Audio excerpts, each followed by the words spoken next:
2015 saw many attempts of breathing new life into pre-existing franchises. Now, sometimes it was done incredibly well, like with Mad Max Fury Road, and other times not so much. I'm looking at you, Terminator Genisys. Now, it brings me an almost illegal amount of pleasure to report that Star Wars Episode 7, The Force Awakens, is an incredible film. Just to paint a picture for you, I, like many, grew up on the original trilogy. And by original, I mean the VHS tapes with the theatrical posters on the cover. And none of that unnecessary CGI which covers half the screen for no apparent reason. It's important to note that I wasn't fanatic about Star Wars, I didn't have any toys of them, and I didn't watch the films time and time again. Nevertheless, my parents did their jobs. 1999 rolls around, and before I knew it, I've seen The Phantom Menace twice in cinemas. Again, I didn't have many toys, but I did pick up a Darth Maul lightsaber and probably a mask along the way. I didn't see Attack of the Clones in cinemas, but I did catch it on DVD, as well as the 2 volumes of the Cartoon Network Clone Wars series. And then in 2005, I saw Revenge of the Sith in cinemas. It was around this time that I started observing the fan film community. Now, not just Star Wars, but Batman and Superman and various other superheroes, but mainly it was Batman fan films and TheForce.net. And along with my best friend Luke, hi if you're watching, we made some amateur, very, very amateur Star Wars films. And it's through this that my love for Star Wars grew. I remember buying figures of Jango Fett play sets and Anakin Skywalker's where you could remove the blade so you could put the hilt onto his belt. I was crazy for Star Wars at this time. I bought lightsaber upon lightsaber for no reason. In fact, I convinced my dad to buy me an Xbox specifically for the exclusives such as Obi-Wan and Jedi Academy. Now, as the years went on, bearing in mind it's been 10 years since Revenge of the Sith, I became very bitter towards the prequel trilogy, and my love for Star Wars dwindled. Thankfully, with the release of Star Wars on Blu-ray, that lack of love was short-lived. Again, I'd like to add, I paid full price on the day of release for the Star Wars Blu-rays.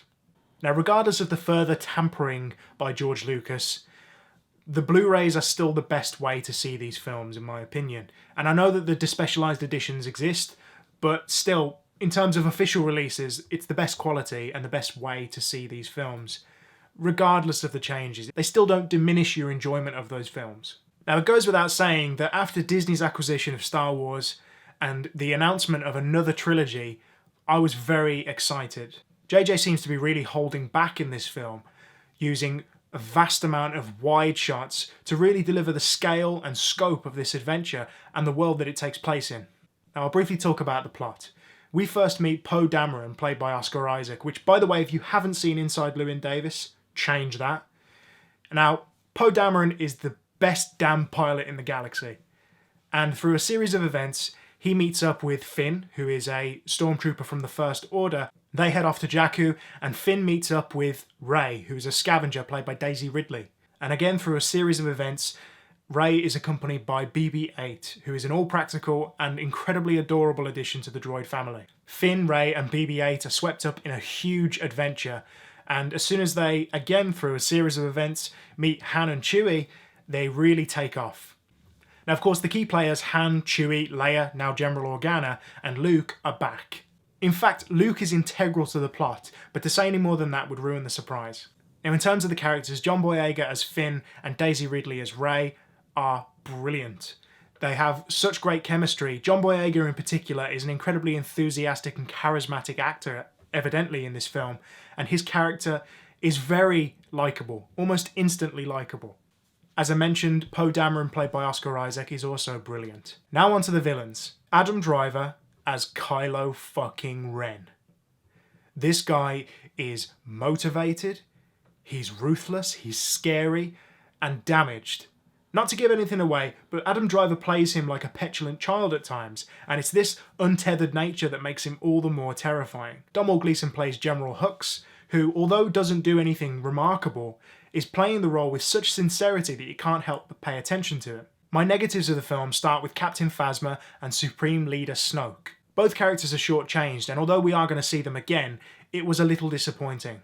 My other negatives surround the ending of the film, which, to put it simply, pulls an Empire Strikes Back.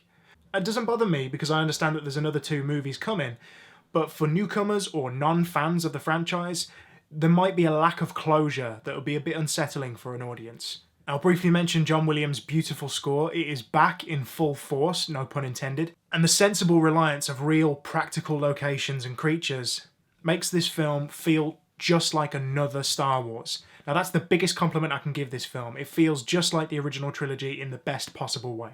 And to talk about the cosmetics of the film, this is a $200 million film, and every single penny is up on that screen. And there's so much going on in these beautiful shots that you can't help but get swept up in this adventure. Now, whether you're a long-time fan or a newcomer to the franchise, you will be entertained. All I can say now is that Rian Johnson has some very, very big shoes to fill for episode 8, but I can't wait for it. Now, I don't generally give ratings on here, but if I was pressed, I'd give it a solid 9 out of 10. If you like this video, please click thumbs up. If you've got something to say, leave a comment down below. If you want to see more, hit subscribe. And keep it here at Hench and Saunters. We'll see you soon.